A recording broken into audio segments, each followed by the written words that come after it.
بسم اللہ الرحمن الرحیم 12 اپریل 2010 شہدائے صوبہ ہزارہ کی برسی کا دن ہے، اور یہ وہ دن ہے کہ جس دن ہزارے قوم نے اپنی شناخت کے حصول کے لیے جب صوبہ سرحد کا نام تبدیل کیا گیا اور ہزارے قوم نے احتجاجی تحریکیں شروع کی، جس کی قیادت بابا حیدر زمان صاحب قائد تحریک صوبہ ہزارہ کر رہے تھے، اور ان کے ساتھ قائد حریت سردار محمد یوسف صاحب اور گوہر ایوب خان، امان اللہ خان جدون اور کلندر خان لودھی، اور اسی طرح جو ہے علی آصف ایڈوکیٹ، قاضی اظہر ایڈوکیٹ، اور تمام ہزارے کے چیرہ جو ہے رہنما، مشتاق غنی، اور اس طرح کے جو ہے جتنے رہنما تھے وہ شریک تھے۔ اور یہ ایک قومی تحریک جب شروع ہوئی، جدوجہد شروع ہوئی، اور چوک فوارہ پر جب احتجاج ہونے لگا تو اس ٹائم کی جو لسانی پولیس تھی جو پشاور سے بھیجی گئی تھی، اس نے چوک فوارہ کے اوپر ظلم اور ستم کا ایک پہاڑ توڑا، اور پرامن مظاہرین جو صوبہ ہزارہ کا مطالبہ کر رہے تھے،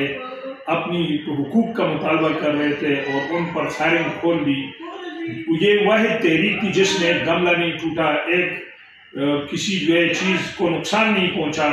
اور ایسی پرنظم پرامن تحریک کو جو ہے انہوں نے خون کی ہولی کے ساتھ تبدیل کر دیا، اور وہاں پر ایسے فائرنگ کی گئی بلا جواز، جس میں ہزارہ کے جو ہے قیمتی جانیں جو ہے وہ انہوں نے جام شہادت نوش کیا، اور یوں صوبہ ہزارہ تحریک کے لیے ایک لازوال جدوجہد کا آغاز ہوا۔ اور یہیں سے ہم وہ تمام لوگ جو اس جدوجہد میں صف اول میں شریک تھے، جس میں کراچی اور سندھ کے اندر میں، سلیم تنولی، عبدالرزاق جدون اور شبیر آوان صاحب، پیر شبیر جہانگیری، سردار محمد اقبال، اور اس طرح جو ہے نعیم اشرف درانی، منیر عباسی ایڈوکیٹ، سردار منصف جان ایڈوکیٹ، اور اس طرح کے بے شمار ساتھی تھے جو اس جدوجہد کا ہراول دستہ تھے، اور ہم سب نے مل کر کراچی کے اندر بھرپور آواز اٹھائی تھی۔ اور پھر جب یہ واقعہ وقوع پذیر ہوا، جس سے ہزارہ کاس پوری دنیا کے اندر اجاگر ہوا، اور پوری دنیا کے اندر ہزارے قوم نے ہزارہ صوبہ کا متفقہ مطالبہ کیا۔ یہ مطالبہ جو ہے یہ ہزارے قوم کی زندگی اور موت کا مسئلہ ہے۔ ہزارہ صوبہ ہر حال میں ہم لے کر رہیں گے۔ آج کا دن 12 اپریل کا دن ہزارے شہداء کے ساتھ ہم یکجہتی کا اظہار کرتے ہیں، اور آج ہی کے دن ہم تجدید عہد وفا بھی کرتے ہیں کہ اگلے سال پورا ہم ہزارہ کی جدوجہد کو بھرپور طریقے سے کریں گے، اور صوبہ ہزارہ تحریک اس وقت سردار محمد یوسف صاحب کی قیادت کے اندر ایک غیر سیاسی پلیٹ فارم ہے، جو قومی اسمبلی، سینٹ، صوبائی اسمبلیوں سمیت ملک کے مختلف فورمز پر اس جدوجہد کو دوسری تنظیموں کے ساتھ اجاگر کیے ہوئے ہے، لیکن یہ ایک توانا آواز ہے۔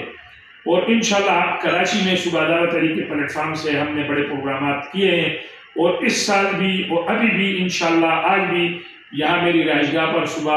ہزارہ کے شہداء کے لیے ایک تقریب رکھی گئی تھی، اور جلد ہی ہم کراچی کے اندر صوبہ ہزارہ کے قیام کے حوالے سے ایک ہزارے قوم کا ایک بھرپور جو ہے وہ پروگرام، چاہے وہ جلسہ عام کی شکل میں ہو یا کانفرنس کی شکل میں ہو، اس کو کرنے کی طرف انشاءاللہ جا رہے ہیں۔ اور اس کے سلسلے میں ہماری تحریک قائد تحریک سردار محمد یوسف صاحب سے بھی بات چیت ہوئی تھی۔ انشاءاللہ بہت جلد ہم اس پروگرام کو جو ہے عملی تشکیل دیں گے، اور جب تک صوبہ ہزارہ کا قیام عمل میں نہیں آئے گا، ہزارے چین سے نہیں بیٹھیں گے۔ میری کراچی کے تمام ہزارے والوں سے مطالبہ ہے کہ جو سیاسی جماعتوں سے بالاتر ہو کر صوبہ ہزارہ تحریک ایک غیر سیاسی پلیٹ فارم ہے، جس میں تمام سیاسی جماعتوں کے اور غیر سیاسی ہزارے رہنما موجود ہیں، اس پلیٹ فارم پر ہم سب مل کر اپنی اس قومی کاز کو جو صوبہ ہزارہ کے قیام کی ہے، ایک ون پوائنٹ ایجنڈا ہے، اس کو بھرپور طریقے سے جو ہے پروموٹ کریں گے۔ انشاءاللہ اللہ آپ کا اور میرا حامی و ناصر ہو۔